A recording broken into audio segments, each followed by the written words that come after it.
sampana antsika ry havana dia andao hiara iredona ny firana fanampin'ny fahefatritsika andiny voalohany a sy ny faharoa.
Alatsinainy faharoa amby roapolo ny volana May, 2020 sy 2020.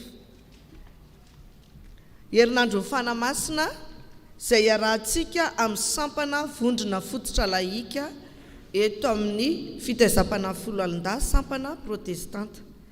Amin'izany no ibanjinantsika ny lohahevitra manao hoe ny fanamasina sy ny mahazanak'Andriamanitra.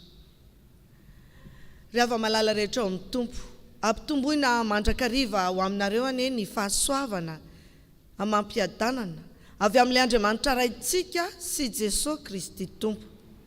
Ndeha iarahantsika mamaky ny salamy 100 ka ny andininy rehetra ho fankalazantsika ny anaran'Andriamanitra.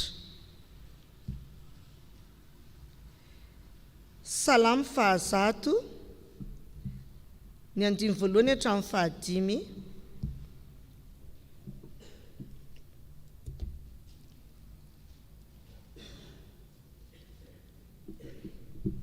Rehefa samy nahita dia ovakitsika amin'ny anaran'i Jesosy manao hoe mibio an'i Jehovah ary tany rehetra, manompo an'i Jehovah amin'ny fifaliana, mankanesa eo anatrehany amin'ny fiombiana. Aoko ho fantatrareo fa Jehovah no Andriamanitra, izy no nanao antsika ary azy isika dia olony sy ondry fiandrina, nijiro eo amin'ny vavahadiny amin'ny fisaorana ary eo akianjany amin'ny fiderana. Misaora azy, mankalazany anarany fa tsara Jehovah, mandrakizay ny famindram-pony ary miatra amin'ny taranaka faramandimby ny fahamarinany.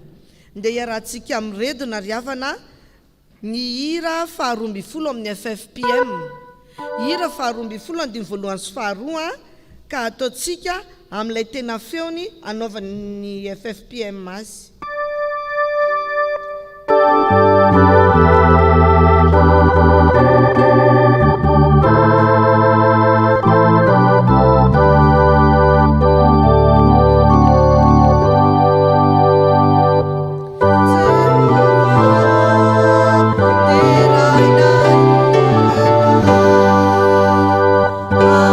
Angkala sana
iary vavakantsika tompoko.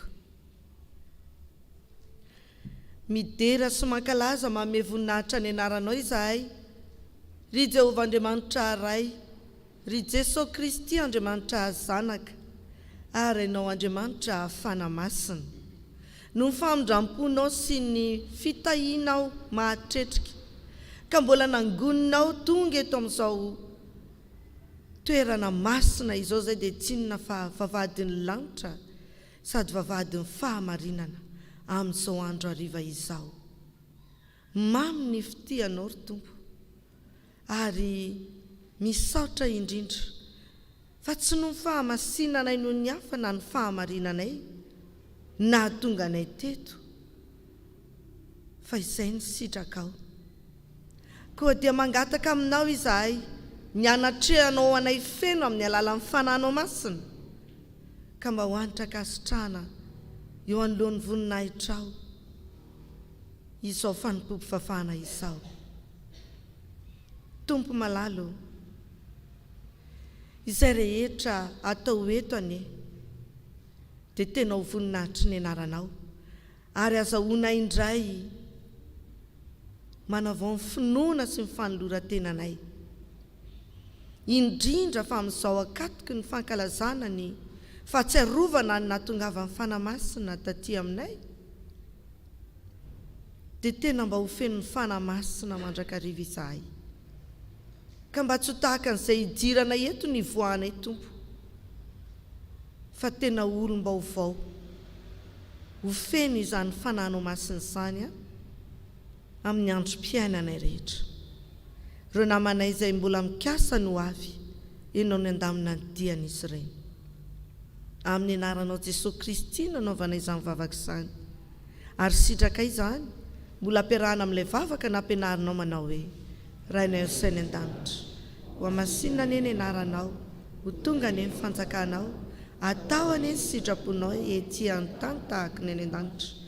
Meo anay io ny anina sahaza ho anay, ary mamelà ny elokay tahaka ny amelanay izay meloka taminay, ary aza mitondra anay ho amin'ny fakapanahy, fa manafanay amin'ny ratsy, anao ny fanjakana sy ny hery ary ny voninahitra mandrakizay. Amen. Mahazo toerana amin'ny fiangonana. So tsika dia tonga sahady eo amin'ny fianonan'ny fivakin'ny tenin'ny soratra masina, nefa mialo izany dia mbola ataontsika ny hira FFPM 500 ny andiny voalohany sy ny faharoa. 500 FFPM andiny voalohany sy ny faharoa ihany.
Amaksy ny tenin'ny soratra masina isika. Izany dia hitantsika ao amin'ny Romanina 9 raisintsika manomboka eo amin'ny andininy 4 dia ajanona ka hatramin'ny 5 Romanina 9 ny andininy 4 ka hatramin'ny 5 rehefa hita dia izao maka azy amin'ny anaran'ny tompo. Fa izay tariny fanahin'Andriamanitra ny zanak'Andriamanitra, fa tsy nandray ny fanaham-pandevozana ho amin'ny tahotra indray ianareo, fa nandray ny fanahin'ny zanaka natsangana izay antsointsika hoe Abaray eo. Ny fanahy dia miara-milaza amin'ny fanahintsika fa zanak'Andriamanitra isika, ary raha zanaka dia mpandova, eny sady mpandovan'Andriamanitra no mpiray lova amin'ny Kristy koa. Raha miara-miaritra aminy isika mba hiara-manamboninahitra aminy koa, fa ataoko fa ny fahoriana amin'izao andro ankehitriny izao dia tsy tokony hoarina amin'ny voninahitra izay aseho amintsika, fa izao zavatra rehetra izao dia samy maniry fatratra ka miandro ny fampisehoana ireo zanak'Andriamanitra. Fa izao zavatra rehetra izao dia nampanekena ho zava-poana, nefa tsy noho ny sitrapony fa noho izay nampanaiky azy, sady nahazo fanantenana koa. Fa izao zavatra rehetra izao aza dia hovitsorana amin'ny fahandevozana dia ny fahalovana, ho amin'ny fahafahana izay momba ny voninahitra ireo zanak'Andriamanitra. Fa fantatsika fa izao zavatra rehetra izao dia miara-misento sy miara-marary toy izay efa hiteraka mandraka ankehitriny. Ary tsy izany ihany, fa isika koa na dia manana ny voaloham-bokatry ny fanahy aza, eny isika aza dia misento ato anatintsika, miandro ny fananganana anaka dia ny fanavotana ny tenantsika. Fa ny fanantenana no namonjena antsika, nefa ny fanantenana hita dia tsy mba fanantenana intsony. Fa ahoana no mbola hanantenan'ny olona izay efa hitany? Fa raha isika manantena izay tsy mbola hitantsika dia miandry amin'ny faharetana. Amen. Toizantsika ao amin'ny Galatiana 4:7, Galatiana 4:7 ny andininy voalohany ka hatramin'ny 7, amin'ny anaran'ny tompo. Ary hoy izao: raha mbola zaza ny mpandova dia tsy hafa noho ny andevo izy, na dia tompony zavatra rehetra aza, fa feheziny izay mpitondra sy mpitaiza azy izy mandra-pahatonga ny fehitrandro voatendry ny rainy. Dia tahaka izany koa isika, fony mbola zaza, dia nandevozin'ny abdiam-pianaran'izao tontolo izao. Fa rehefa tonga ny fotoan'andro dia nirain'Andriamanitra ny zanany nateraky ny vehivavy, nateraka tao ambanin'ny lalàna, anavotany izay ambanin'ny lalàna, mba handraisantsika ny fananganana anaka. Ary satria zanaka ianareo dia nirain'Andriamanitra ho atom-pontsika ny fanahin'ny zanany, miantso hoe Abaray eo. Ka dia tsy mba mpanompo intsony ianao fa zanaka, ary raha zanaka dia mpandova koa noho ny ataon'Andriamanitra. Amen. Mbola itony vaky teny.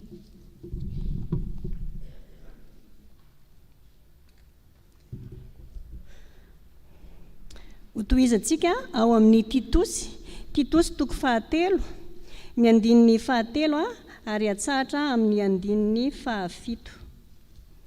Titosy 3:7, ny andininy 7 hatramin'ny andininy 7.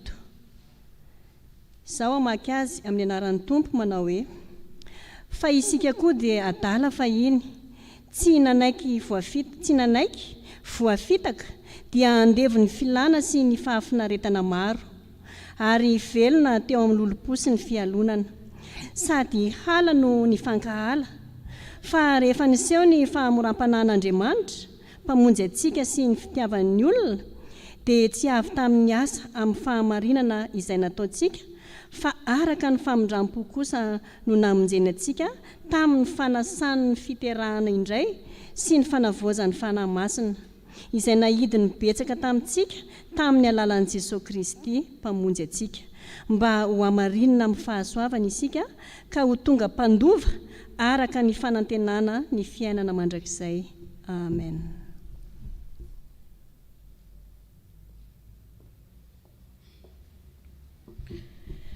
Mbola ho tohizantsika ny famakiana ny teny, izany dia hitantsika ao amin'ny epistily nosoratan'ny Efesianina.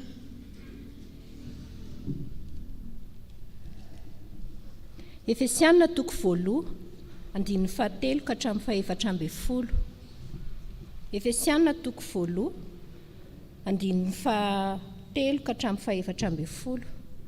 fakiko amin'ny anaran'i Jesosy.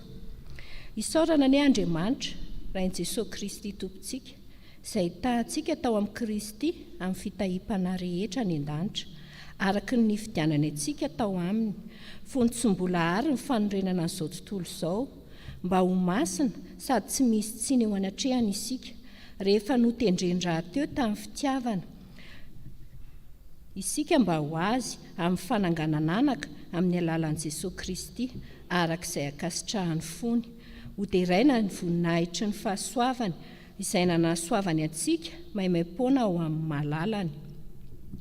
Izy no ananantsika fanavotana amin'ny rany, dia ny famelana ny fahadisoantsika araka ny haren'ny fahasoavany, izay nataony be ho antsika amin'ny fahendrena sy ny fisainana rehetra.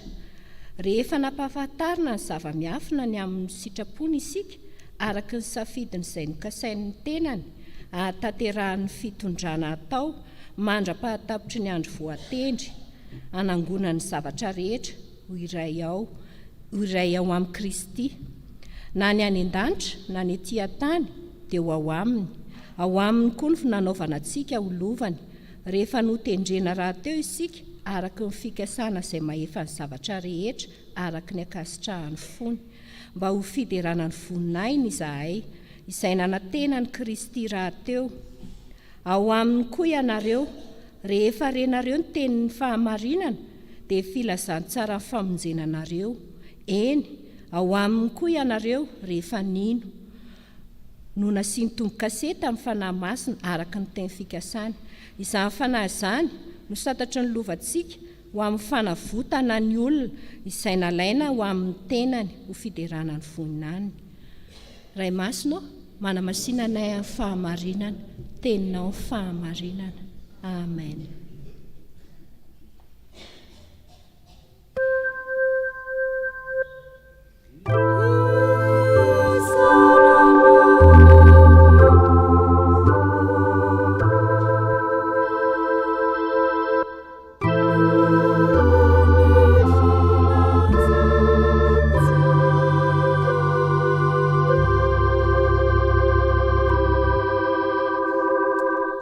Hitsangana isika iombona amin'ny vavaka tompo. Vavaka isika. Ry Andriamanitra ray zanaka fanahy masina, misaotra fa novakiana teto ny teninao. Novakianay izany satria tamin'ny tenin-drazanay izay ankasitrahanay ianao manokana. Tompo, raha hotoriana aminay ny teny ary amin'ny tean'io ity dia aoka ny fanahinao masina hitoetra ty anatinay tsirairay avy, ka tena andray tokoa izay hafatra avy aminao izahay. Ny mpanomponao izay anazava kosa ny teny dia aoka ihany koa ny fanahinao masina ny hitoetra ao aminy, ianao no ampiteny azy anambarany aminay ny sitraponao. Dia mitenena tompo fa vonika iaino izay mpanomponao, amin'ny anaran'i Jesosy nanaovanay ny vavaka. Amen.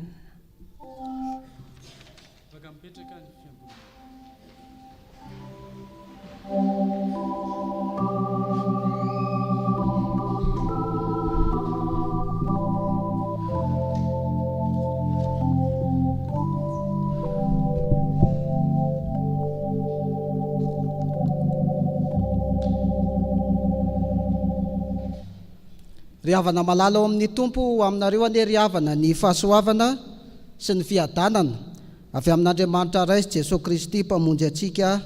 Amen. Faly mifanatotava amintsika riavana amin'izao andro faharoa amin'ny fanjohintsika ny herinandro ny fanahy masina izao. Ny fanahy masina sy ny mahazanak'Andriamanitra.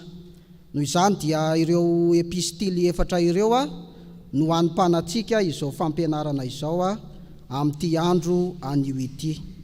Noho izany riavana dia aoka eo ambany masontsika mandrakariva ny soratra masina ny Baiboly ahafahantsika manaraka tsara izao fampianarana izao. Raha vao mahita ny lohahevitra fotsiny isika riavana hoe ny fanahy masina sy ny mahazanak'Andriamanitra amin'ny alalan'io teny kely mampitohy sy io dia haitsika tsara mihitsy ny lanjan'ny mpampitohy dia milaza fifandraisana izany. Zany afaka manao tsoan-kevitra avy hatrany zany isika fa mifandray amin'ny fanahy masina ny mahazanak'Andriamanitra. Ny asan'ny fanahy masina no mahazanak'Andriamanitra. Noho izany ry havana ny fahamarinana voalohany ambaran'ireo soratra masina izay novakiana tamintsika ireo dia hoe ny fanahy masina no mampifandray atsika amin'Andriamanitra ka mahatonga atsika ho zanak'Andriamanitra. Ny fanahy masina no mampifandray atsika amin'Andriamanitra ka mahatonga atsika ho zanak'Andriamanitra. Dia ndeha ange jerentsika le ao amin'ny Romanina teo hoe Romanina 9 ny 4:10 no ahitantsika izany endriky ny fifandraisan'ny zanak'Andriamanitra amin'ny fanahy masina izany. Io zany le endriky ny fifandraisany io hoe fa izay tarihan'ny fanan'Andriamanitra no zanak'Andriamanitra. Zany hoe ny endrika isehoan'ilay fifandraisana ry havana malala dia hoe ny fanahy masina no mitarika anao, ary satria manaiky ho tarihany ianao dia ny vokatra izay fitarihan'ny fanahy masina izay dia tonga miara-milaza amin'ilay fanahy masina izay mitarika ny fanahy itsika, izay fantatsika tsara. Inona moa ny antsoina hoe fanahy? Dia hoe lay zavatra ao amin'ny olombelona hoentiny manahy ny aminy, dia tonga mitovy zany ny eritreritra sy ny safidiny ny olombelona sy Andriamanitra, araka ny hitantsika eo amin'ny 9:12 manao hoe ny fanahy dia miara-milaza ny fanahintsika fa zanak'Andriamanitra isika. Zay zany aloha fahamarinana voalohany zay. Ny fomba isehoan'le fifandraisan'le mahazanak'Andriamanitra sy le fanahy masina zany dia lay faneketsika ho tarihany ny fanahy masina ka mahatonga n'lay mahizy azy atsika, le mahaolona atsika, dia ny fanahy masina hiara-milaza ny fanahy hoe zanak'Andriamanitra isika ry havako malala. Ary dia hitantsika ny fiantraikan'izany rehefa avy eo, rehefa tarihan'ny fanahy masina isika dia lasa mitovy safidy amin'Andriamanitra ka afaka misedra fahoriana, araka ny hitantsika eo amin'ny 9:12 hoe ny fahoriana amin'izao andran-kehitriny izao dia tsy tokony ho arina amin'ny voninahitra izay aseho amintsika. Mahasedra fahoriana zany aloha ianao. Ny 9:20 indray dia hitantsika hoe mahavita manaiky ny sitrapon'Andriamanitra satria tarihan'le fanahy masina. Ny 9:20 dia hoe tsy andevon-javatra intsony, ary ny 9:20 ka hatramin'ny 5:20 farany dia hoe manantena ny fiainana mandrakizay. Zay zany ny vokatra ilay fitarihan'ny fanahy masina rehefa avy eo. Noho izany ry havana dia hitantsika ao amin'ny soratra masina ao fa i Jesosy Kristy no endrika alain-tahaka hitantsika tamin'izany fitarihan'ny fanahy masina izany. Hitantsika tsara mihitsy Jesosy Kristy rehefa vita batisa dia noentiny fanahy tany anefitra, nalainy ny devoly fanahy. Ary hitantsika tsara mihitsy eo amin'ny filazany tsara araka ny Lioka fa tsy tapitra tamin'iny akory ny fakana fanahy, fa mbola nalainy ny devoly fanahy indray tao amin'ny tendrombohitra tao Getsemane. Fa noho ny fitarihany, noho ny faneken'ny fitarihan'ny fanahy masina dia afaka niatrika ny fakam-panahy, afaka niatrika ny hazo fijaliana i Jesosy Kristy ka tsy nandany sitrapon'Andriamanitra. Ary dia hitantsika tsara raha mamaky ny filazantsara Jesosy Kristy isika araka ny Marka 5:20 ny 7:30 dia vaky vava ilay kapiteny nanao hoe ary ny kapiteny izay nijanona tandrifiny raha nahita fa afaka toy izany ny ainy dia nanao hoe marina tokoa fa zanak'Andriamanitra io lehilahy io. Ny olona zany no miteny anao rehefa avy eo hoe zanak'Andriamanitra ianao, rehefa mahazaka fahoriana, rehefa mahavita manaraka ny sitrapon'Andriamanitra, rehefa tsy andevy ny zavatra intsony, rehefa manantena ny fiainana mandrakizay no ny fanekenao ny fitarihan'ny fanahy masina. Noho izany ry havana dia tadidio fa ny olona rehetra dia noharian'Andriamanitra avy amin'Andriamanitra, fa tsy ny olona rehetra no manaiky ho zanak'Andriamanitra, fa izy manaiko ho zanak'Andriamanitra izay manaiko ho tarihan'ny fanahy masina. Zay zany ny fahamarinana voalohany. Ny faharoa, hitantsika ao amin'ny Titosy, dia indraytsika hivadika ao amin'ny Titosy a, toko 7, ny 7 ka hatramin'ny 7 dia hoe ahoana ara no ahatsapahantsika? Ahoana ara no ahatsapahantsika fa mitarika atsika ny fanahy masina? Ahoana no ahatsapahantsika fa mitarika atsika ny fanahy masina ho fanampiny izay efa voalaza teo? Dia zao ry havana, tsy maintsy mibahana ao am-pontsika, tsy maintsy mibahana ao am-pontsika aloha fa no amarinina maimaim-poana isika. Tsy maintsy mibahana ao am-pontsika fa no amarinina maimaim-poana isika. Zay no hitantsika eo amin'ny 7 eo hoe fa isika tokoa ane efa adala fa iny, efa tsy nanaiky, voafitaka, efa andevo ny filana sy ny fahafinaretana maro, ary velona teo amin'ny lolo-po sy ny fialonana, sady hala noho ny fankahala. Fa efa tsy amin'izany intsony isika rehefa manaiky fa no amarininy Jesosy Kristy maimaim-poana. Tamin'inona ry havana? Tamin'ny fahasoavany, dia ny fividianany atsika teo amin'ny hazo fijaliana. Rehefa voaray atsika zany hoe tsika ne dia tena tsisy raisina mihitsy fa no amarinina maimaim-poana, dia afaka manaraka n'ilay fitarian'ny fanahy masina isika ry havako malala. Ary zany no vady fehizoriny ny famonjena ry havana. Noho izany ry havana malala, dia ataovy be dehibe ao anatintsika, ao anatin'ny fotsika ao, ny tenin'Andriamanitra milaza fa isika dia novonjeny Jesosy Kristy ary tsy mahavonjy teny.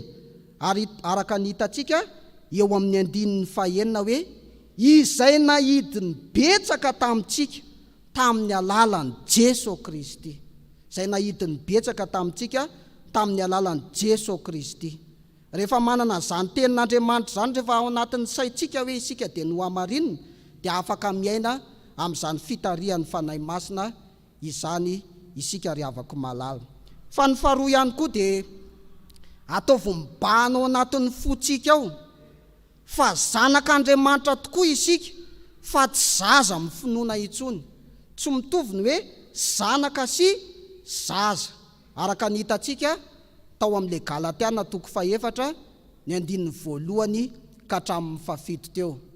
Nde isika ry havana aka fampiarana, haitsika tsara mihitsy ireo voateraka ny zaza anankiray a, dia ahoana ry havana?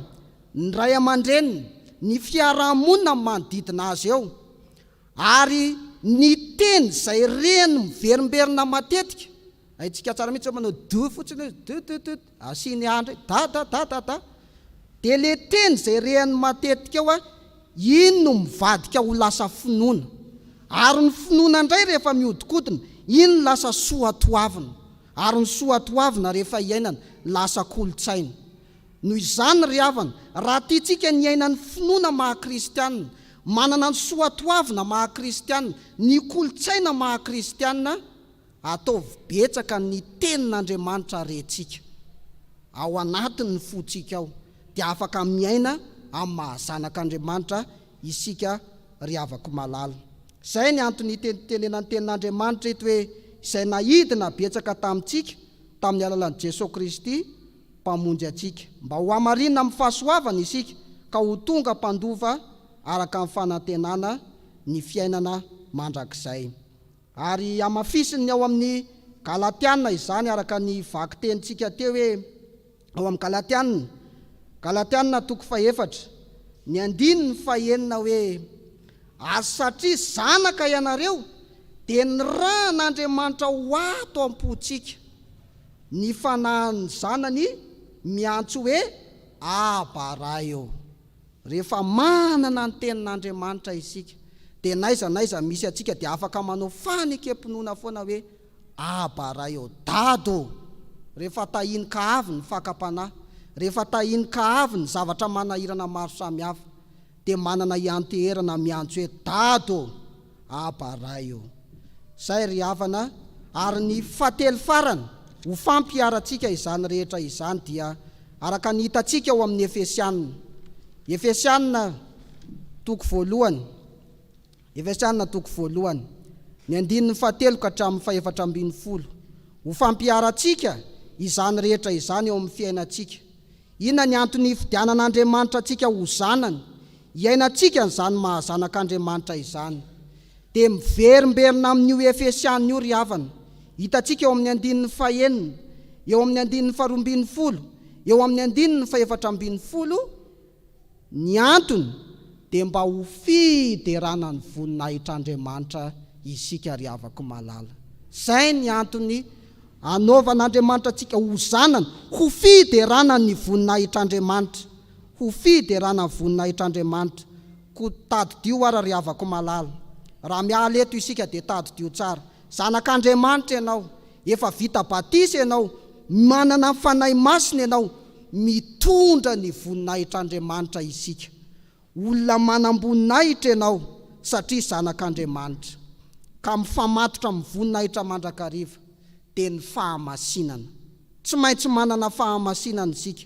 Noho izany dia atokany ho an'Andriamanitra ny fiainanao. Ataovy ho hitan'ny olona fa misy zanak'Andriamanitra eo rehefa eo ianao. Ary ataovy ho hitan'ny olona fa misy fanahy masina ao aminao amin'ny alalan'ny fiainanao iray manontolo. Ho an'Andriamanitra irery ny voninahitra, ho amintsika izany fampianarana izany. Amen.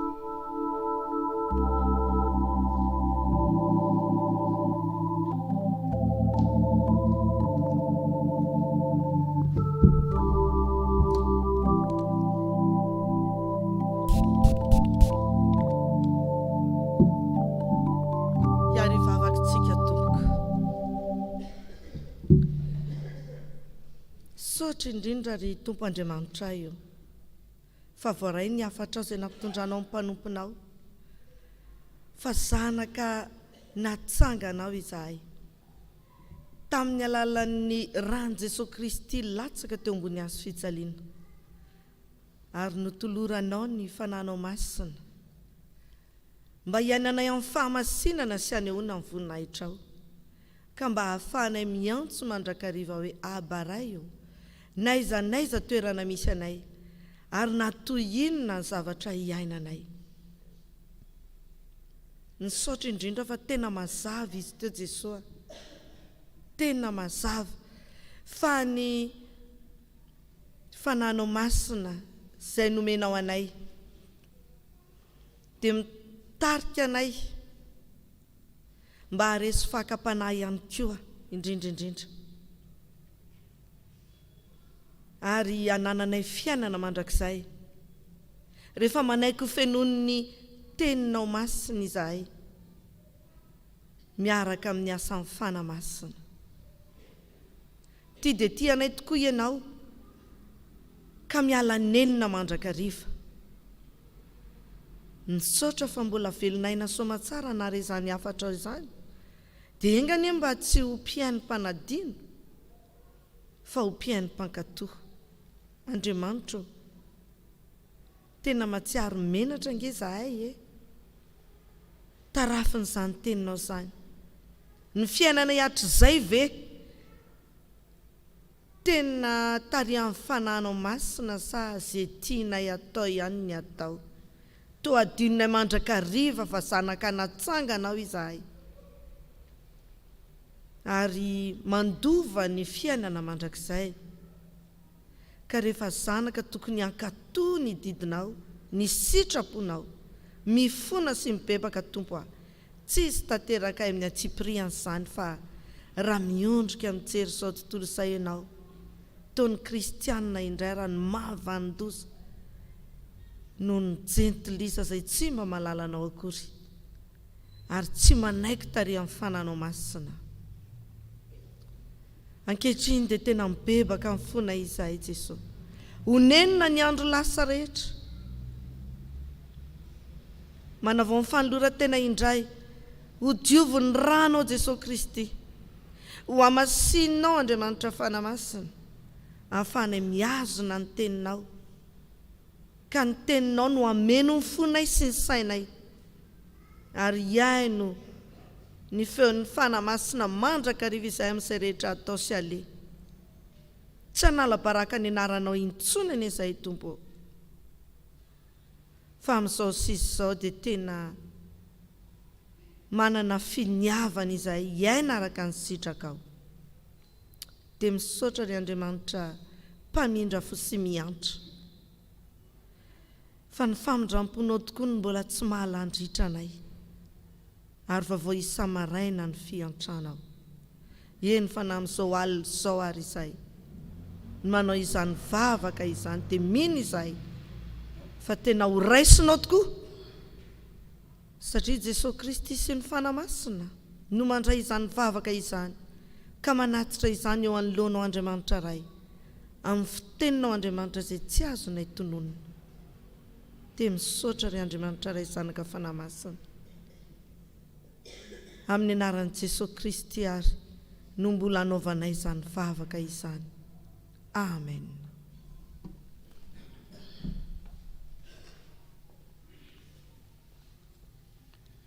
Ry havana mamindra fo sy mamela heloka ny Andriamanitra izay vavahantsika, andeha ary isika hitsangana handray izany teny famela-keloka omeny ho antsika izany. Hoy ny tenin'Andriamanitra amintsika hoe: indre manao ahoana ny fitiavana izay nasehony ray ho antsika, dia ny antsony antsika hoe zanak'Andriamanitra, sady izany tokoa isika. Raha misy manota dia manana solovava ao amin'ny ray isika, dia Jesosy Kristy ilay marina, ary izy no avitra no ny fahotantsika. Noho izany dia ambara amin'ny anaran'i Jesosy Kristy Tompo, fa voafela sy voafafa avokoa ny heloka ireo rehetra koa misaora sy midy rano Tompo. Sambatra ny olona izay voavela ny elony sy voasarona ny fahotany, sambatra ny olona izay sain'i Jehovah heloka ary tsy misy fitaka ny fanahiny. Amen. Afaka mipetraka ny fiangonana. Sao tsika dia iroso eo amin'ny rakitra izay mariky ny fanavaozantsika fanoloran-tena amin'Andriamanitra tompo. Mandritra izany dia ny hira FFPM enina amby efapolo sy efajato no ataontsika, ka rehefa vita ny rakitra dia mitsahatra koa ny hirantsika. Enina amby efapolo sy efajato.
Nanolotra ny rakitra amin'ny hira ry tompony arenao.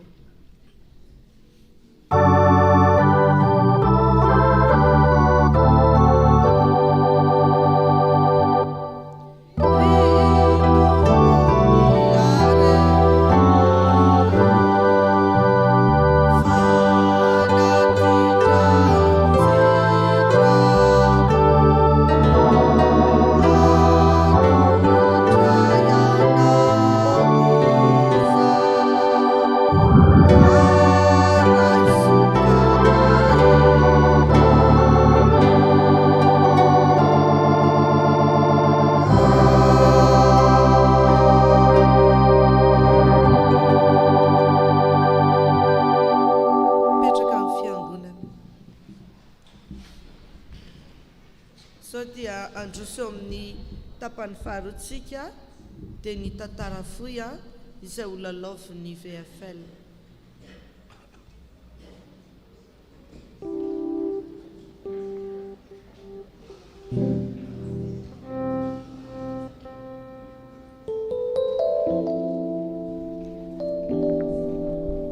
Misaotra an'Andriamanitra lehibe tsika ry havana ny amin'ny nahavitaniny ny tapany voalohany iny dia tonga ny fotoana anehoana amintsika ny seho an-tsehatra no ho lalaovin'ny sampana vondrona fototra laika ho fankalazana izao herinandro ny fanahy masina izao izay mibanjina hatrany ny loha hevitra hoe ny fanahy masina sy ny mahazanak'Andriamanitra.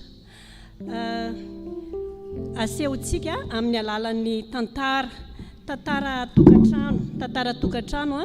tokantrano kristianina. Tantara anankitelo endrika tokantrano anankitelo zany no aseho amintsika eto izay ahafahantsika mandinika hoe tena misy fanahy masina tokoa ve ao anatin'ny ireto tantara tokantrano anankitelo reto. Andeha ho raisitsika etỳ anoloana aloha ny tokantrano voalohany fa mialohan'izay dia iombona mivavaka isika tompoko, vavaka isika. Ry Andriamanitra ray zanaka fanahy masina, tonga ny fotoana ankehitriny izay anehoanay aminao amin'ny alalan'ny tantara ny fanahinao masina, ny mahazanak'Andriamanitra anay tsirairay avy. Ny tokantrano malagasy tompo izay anjadin'ny korotana ankehitriny dia hoentina hitalahoana aminao mba hiasany ny fanahinao masina amin'ny tokantrano kristianina tsirairay avy. Dia tantara ihany zao ataonao izay tompo. Ianao no anakana ny asan'ny satana izay mety manitikitika, mety ahatonga olana amin'ny tokantrano tsirairay avy. Tompo dia manatrefy feno ny fotoana androany ary ianao ary eokanao fanahy masina anjaka amin'ny mpilalao tsirairay avy. Dia voninahitra dia ho anao rery ihany tompo. Amen. Ny tokantrano voalohany dia nampitondraina ny loha hevitra hoe aoka hitovy. Ireto mpivady reto dia nikasa anangana rena aloha izay vao hiomana amin'izany hoe hiteraka izany. Tapa-kevitra izy ireo fa andeha ameny kibo, andeha ho fihezina ny zavatra rehetra satria anangona aloha. Andeha arane ry havana ho aseho antsika, ho jerentsika zany endrikin'izany tokantrano voalohany zany. Ry matoa, ahoana ny ataontsika fa ohatran'ny manomboka tsy mety mahango mbola mihitsy tsika. So dia tokony misy zavatra tokony ataontsika ohatra, mitahiry vola, manao stokotoko kely. Sa ahoana ny eritreretrao? Tena marina mihitsy izany sady zange efa nanao boatin-drakitra efa nisy nataoko ihany tikatra fa nataoko surprise dia efa mba misy kely vao angoko ihany ato. Iny ary dia toizatsika zany izay zavatra izay rehefa manambahiny tsika dia tokony tady hevitra mba tsy handany-daniana satria ao fandaniana amin'ilay mpamangimbangy ireny mahatonga ny olany. Dia ahoana ny ataontsika? Sady ry dada sineny makaty amintsika foana dia tsika lasa manao sakafo matsiro be foana. Reny koa tena hitako hoe mandany ny volantsika dia tena mety mihitsy hoe aleo mihitsy ny aloha tsika manangona rotony eo izay vao miteraka dia ho atomboka tsika zao zany ny fanangonana. Ny ataontsika zany angambany rehefa tonga misy mpamangy dia misy zavatra tokantsika dia voanemba no amentsika ny olona izay ho tonga eo satria tsika mitsitsy dia hovaina ny anarany. Sa ahoana izy ianao? Tena mety mihitsy zany sady mbola misy voanemba mihitsy ny ao le vidintsika faran'le avy any ambanivohitra iny dia netiko le ambony dia aleo zany reny ny arosontsika amin'zareo aloha mandra-paha mihitsy satria zareo le tonga aty foana dia mba mafesapesatra ny anatsika amin'izay mety fa inona atao anarana? Aleo asiana anarana hafa fa tsy atao hoe voanemba. Rehefa manontany an'se hoe ina ary se ny atao loaka dia miteny se hoe kalita, atao hoe kalita zany le voanemba dia mba tsy fantatry ry zareo. Mety zay? Fanarahana? Eny ary, mety zay. Mety tsara. Mipetrapetraka kely. Damdamina kely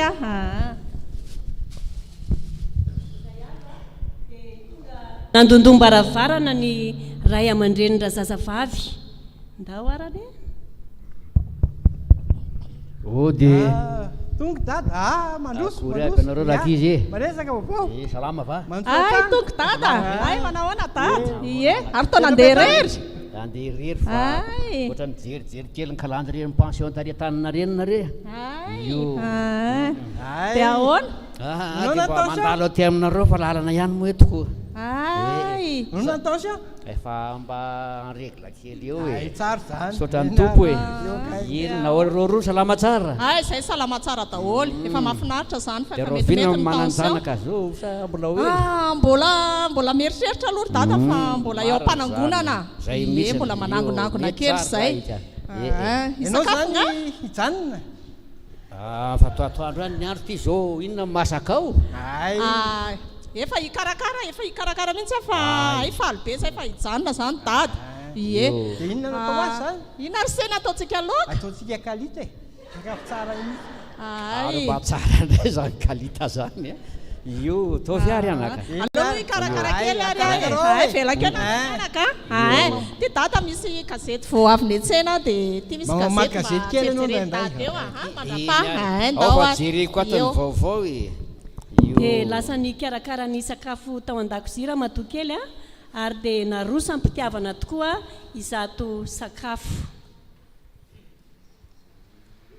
efa vita be izy eo e eo ary arahinana arytsika ara hipetraka arytsika dia petrapetra ary dia ara hisakafotsika eny ary tsara izy zany tia io dada masaka dia mahasotomana ary fa ie ndao ary ie mivavaka kely oetiny dada ny vavakantsika vavaka arytsika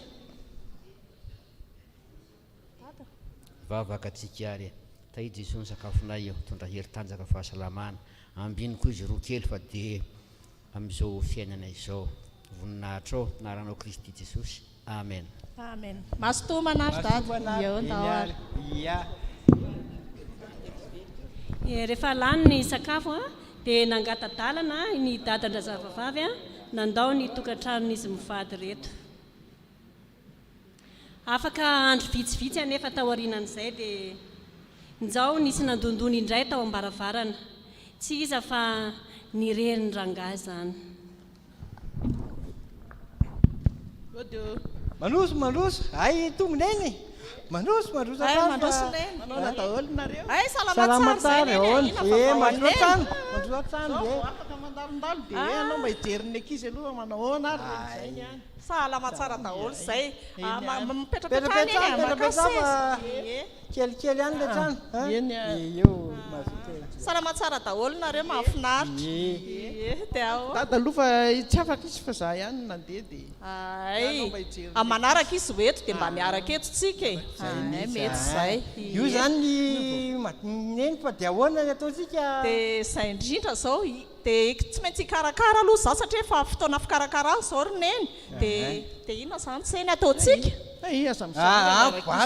raha miboaty rakitra jerena dia sokafo fa tsika mila manana vola mikarakara neny tsy maintsy atao boaty rakitra fa ngatsy tsisy loko zany dia io no ataontsika fa ngatsy le kalita io rehefa neny mikarakaraina dia tsy maintsy boaty rakitra ny atao fa tsika nefa rehefa hoe lefa misy vahiny dia efa le kalita aloha ny andrahoana fa tsika le anangom-boly neny tsy atao an'izany misy ka efa le fanarahantsika rehefa le hoe kalita dia lamina rakisy fa aza misahirana fa ataovy izay mahasoa ny tokantranonareo azay ahoana koa zany tsy mety mihitsy ny zany zavatra nataonao zany ka rehefa zay rehefa nenireny rehefa zay ary dia io zany le batindrakitra vakio vakio zany dia zay ataonareo fa za zany ameo vola koa anaovako shopping dia samy miezaka tsika zany dia ao vakio dia sady anao voly koa zay za fa lasa zay dia nanomboka teo dia nikorotana lava ty tokantrano ty satria tsy mba nanjaka tao zany hoe fanahy masiny zany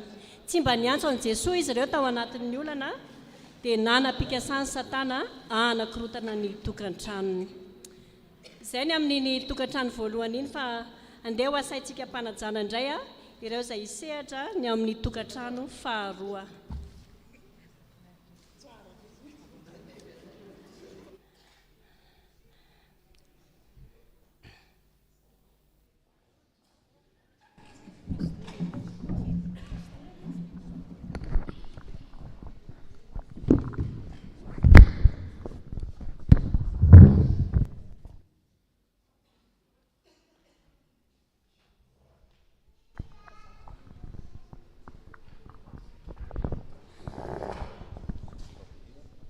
amin'izao ora sy fotoana izao ry havana dia faly itsika miaraba reto mariazy vao reto ka noho izany dia amin'ny fomba n'Andriamanitra sy ny fiangonana dia mpivady ara-dalàna izy izao koa mangataka antsika fiangonana mba idehaka mirefitrefitra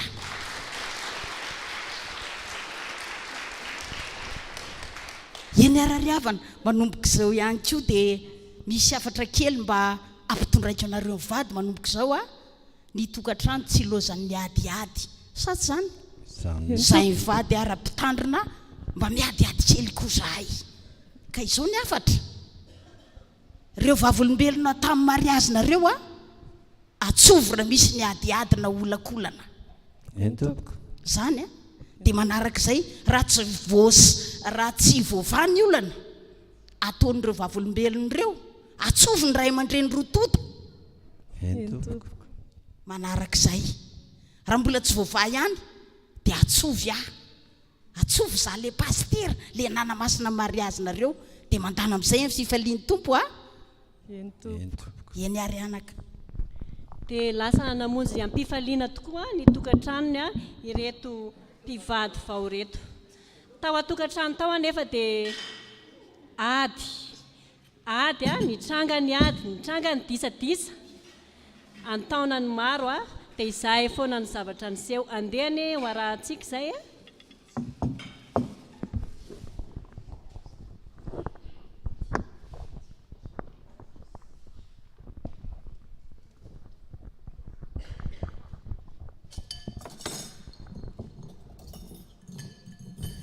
Wai, tata iny misy voalavo. Aiza zay voalavo eo e? Aiza? Io! Totozy iny fa tsy voalavo zany. Efa hoe voalavo io. Zany nahita mihitsy fa totozy iny fa tsy voalavo. Efa hoe voalavo io. Tsisy voalavo zany ato atranaty. Voalavo be io. Efa miteny anao fa totozy iny. Efa nanena ny vononao. Totozy iny. Ka voalavo iny. Efa miteny anao fa totozy iny. Voalavo iny. Za leo be mihitsy reraka be zany foana ve voalavo be iny dia lazainao fa totozy. Samy reraka tsika fa totozy iny. Reraka be tsy vitako tsony za anao divorce fitaiko ty taratasy ty. Zay ny tapa-kevitra ao? Eny za koa leo fitao anary fitaiko ny taratasy.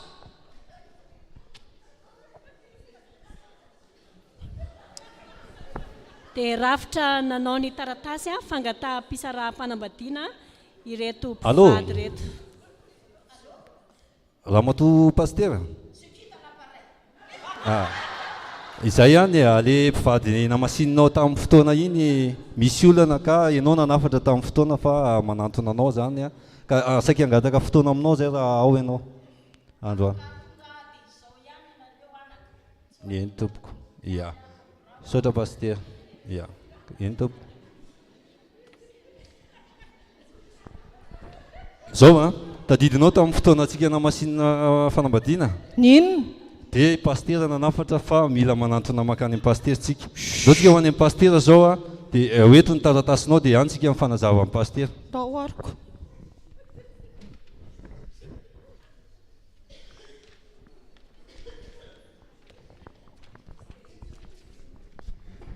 Rehefa nahy ny fanafana, rehefa nahy ny fahendrena, mandalo ady sarotra ny mpanomponao. Tompo, mamindra fo mandrakariva. Ao izy. Efa niantso anazy zay fa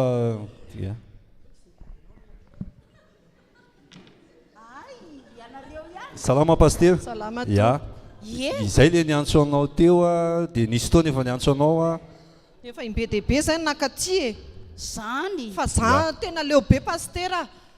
Tena efa feno. Tapa-kevitra fa isaram-panambadiana zany zay no anaka. Dia niafatra anao dia tonga aty zay zao androany.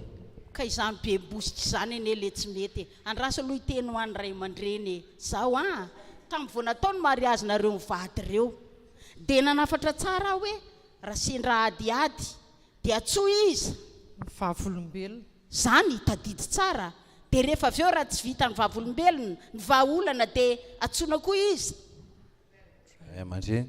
Efa natsoina daholo va rereo efa ampy zay ka. Zao tonga aty zao raika izy efa nivavaka tsara aho teo anaka atongolany ny sofinao iaino zay lazainy tenin'Andriamanitra ka izao tsy nanongilana sofina tsara ngamba fa mety babon'ny atsara tare sy ny abo zany eo ka aketrio efa nilazaiko teny am-piandohana fa tsy maintsy misy ny ady tsika efa nivavaka tsara dia zao resy lahatra tato-poko a no ny alehibe ny fanahy masina dia nanoratra taratasy anankiray ahato ka hoana inona no havalinareo ka efa hoe isaraka izay fa ndeha ho any amin'ny tribunal zao zay ametraka taratasy ento dia ahoana zany ka zay ka sy ahoana fa zay ny anatona zay ny andehananay atsy fa hoe mandalo atsy ozy izy paster ka araka ny lazaiko teo anaka dia izao no izy a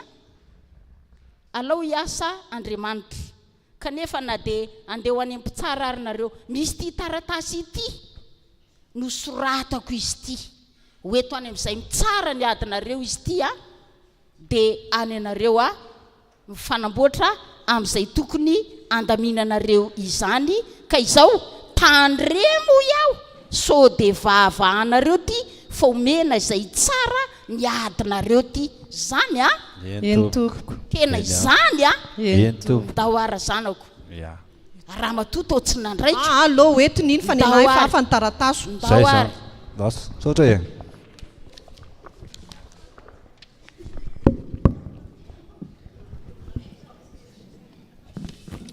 zay zany teny paster fa vonina tsara ianao zany dahoatsika any amin'ny tribunaly a ianao mitondra ny taratasy satria vavidanao ny fametrahana ny divorce hoetiko ty taratasy ty vatompo tandrana eny ary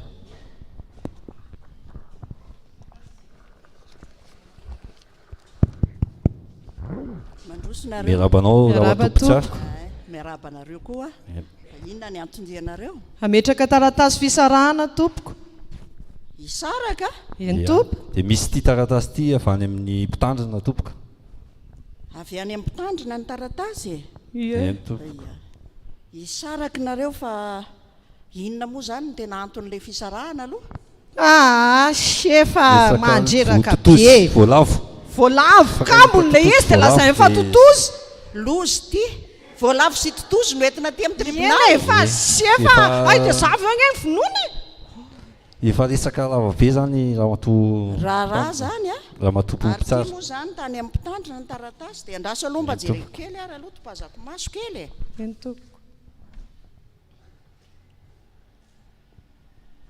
dia eny e voaraiko ty fa araky ny lalàna moa zany alohan'ny sarahanareo dia anjaranay mpitsara ihany no mialanenina aloha so dia mbola misy azo atao hoe anjaranay zany mampiavana aloha raha mbola azo atao e satria raha azo koa ny antony dia voalavo sy totozy ve zany ho tsara anisan'izany efa bedabe zay ary efa voazavatra kely dia efa wawawa foana dia tena tapa-kevitra mihitsy zany fa dia horavana ny tokantrano zany a raha zany tsisy azo atao tsony mihitsy tapa-kevitra tanteraka ianao raha lehilahy efa tapa-kevitra izy koa nge mametraka an'le divorce dia za koa efa leo koa dia aloha dia amin'izao eny ka mialanenina ihany moa zany zahay eto satria so dia mba misy fiovankevitra ihany e raha matoko zany efa toraka izay e feny tompoko efa tapa-kevitra ny saraka eny ary isitona kely ny fitsarana zany dia avy eo tsika amikely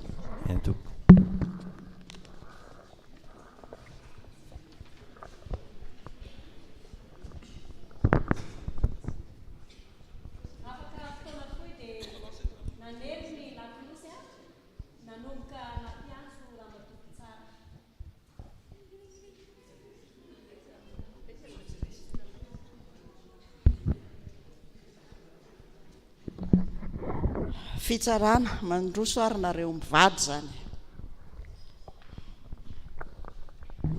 rehefa nandinika zany ny fitsarana dia araky ny lalàna misy eto amin'ny tany sy ny firenena moa zany dia azo atao ihany no misaraka ninona antony kanefany a rehefa nandinika ny taratasy avy any mpitandrina dia mahita izay mpitsara hoe misy didy tsy azo ivalozanao dia nanapa-kevitra zany ny fitsarana hoe io didy io no omenanareo a zay ovakiko amin'izao fotoana izao hoe zay nampiraisin'Andriamanitra dia aoka tsy ampisarahan'olona zay zany le didy dia ampifaliana ny ilazako aminareo fa tsy afaka anasaraka anareo a fa vonjeo ny tokantranonareo mbola afaka miverina zany zay eny a ndeo ody ndeo aloha inona lasopy ty aveo tsika mity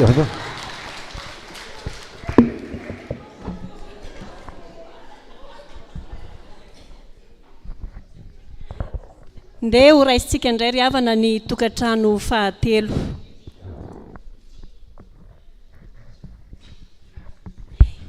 Izy mivady reto a dia mpivady izay mahay mifandefitra tokoa ao a-tokantrano ao.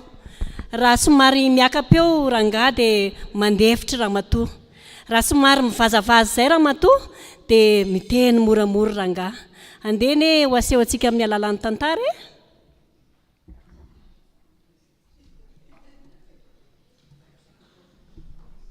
Ody. Mandroso. Bonjour. Ay ve tonga ny malalako mandroso. Zao ve vao tonga ianao. Efa mifiry zao jereo mifiry zao efa miroa. Fa inona foana ny mbola natao tany? Mbola nampiasa an'le sefo a dia mbola tavela tany dia reraka mafana. Nareo koa dia sefo mety zavatrafa zao no natao tany dia mba hoe sefo a sefo. Ao ary midira. Iry. Arangahanao mbola tsy ninambary. Ay. Miandry ianao ako ahoana moa hihinana lofa miandry ny malalako a. Merci. Io eny ary. Ndao tika sakafo ary.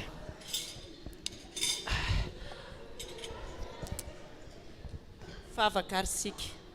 Manatriana Jesosy amin'izao sakafo izao a. Tsofi rano izany mba hitondra hery tanjaka fahasalamana ho anay. Amin'ny anaranao Jesosy. Amen. Ao ary masotoa mihinana kimalala. Yo, bon appétit.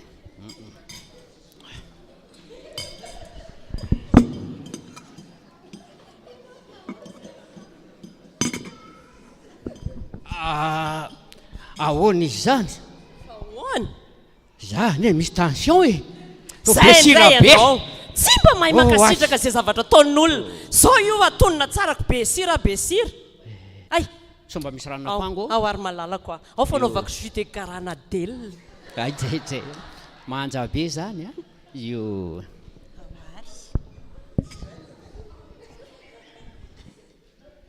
Ao dia tsy miakatrakatra ny tension.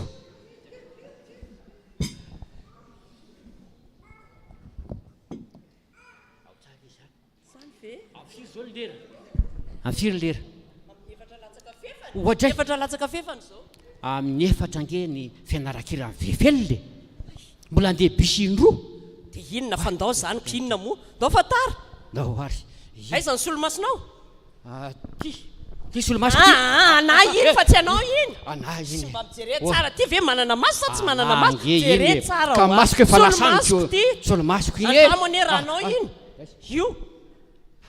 Totrany vidéo pré zany fa tsy loa. Za fa ahoana izy zany? Ay, Jesosy io solomaso aby hono dia mba napiady anay. Mifona Jesosy malala. Anaky iny malala. Anao iny. Ao ary. Meko anao iny ary. Anao ve ary? Ka ndefa tara. Ndao ary a. Io. Tahidy izao ny dianay io. Amen. Nandritry ny ady dia nahatsiaro an'Andriamanitra raha matoka niasa tao amin'ny tokantranon'izy ireo ny fanahy masina, nandamina ny disadisa izay hevitra nampidiriny Satana tao amin'izy ireo satria andeha hanao ny asa fanompony izy ireo. Andeha ho fitiantsika inona no lesona azo tsoahana ny amin'izay tantara anankitelo izay. Inona tokoa moa ny asan'ny fanahy masina eo anivon'ny tokantrano?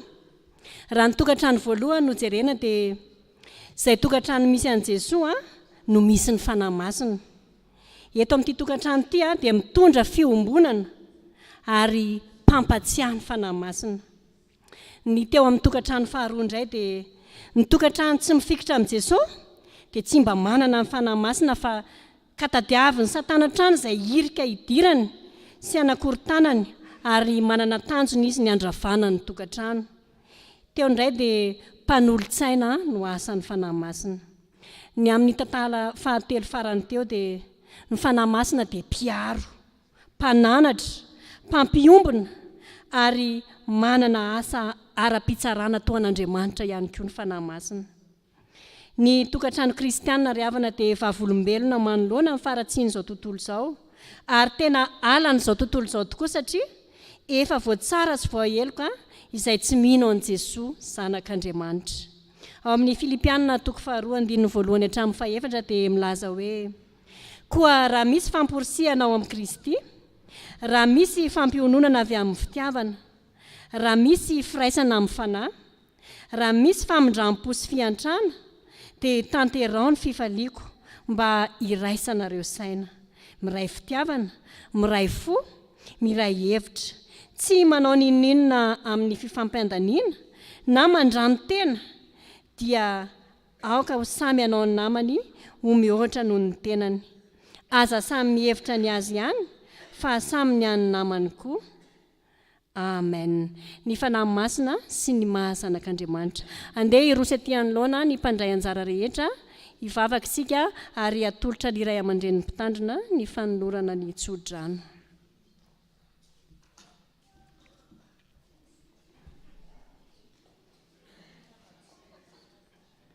Vavaka isika. Misaotra anao zay ry Andriamanitra fanahy masina. Andriamanitra ray be fitiavana tokoa ianao. Afaka nampiseho teto izahay Tompo ny amin'ny tokantrano kristianina izay anjadiny ny fanahy ratsy tokoa ankehitriny satria tsy miorina ao aminao Jesosy Kristy. Tsy miaina amin'ny mahazanak'Andriamanitra. Andriamanitra fanahy masina, Andriamanitra ray zanaka fanahy masina. Mamindrafo amin'ny tokantrano tsirairay avy ianao, indrindra ny tokantrano kristianina izany. Avahanay manokana Tompo ny tokantrano izay ato amin'izao fiangonana misy anay izao. Mba ho arovanao izy ireo, ho tokantrano matahotra anao ary indrindra ho tokantrano tsy ahasaraka anao. Dia anana fitiavana, anana fifaliana ary anana fiadanam-po avy aminao tokoa. Misaotra indrindra ray zanaka fanahy masina. Amen.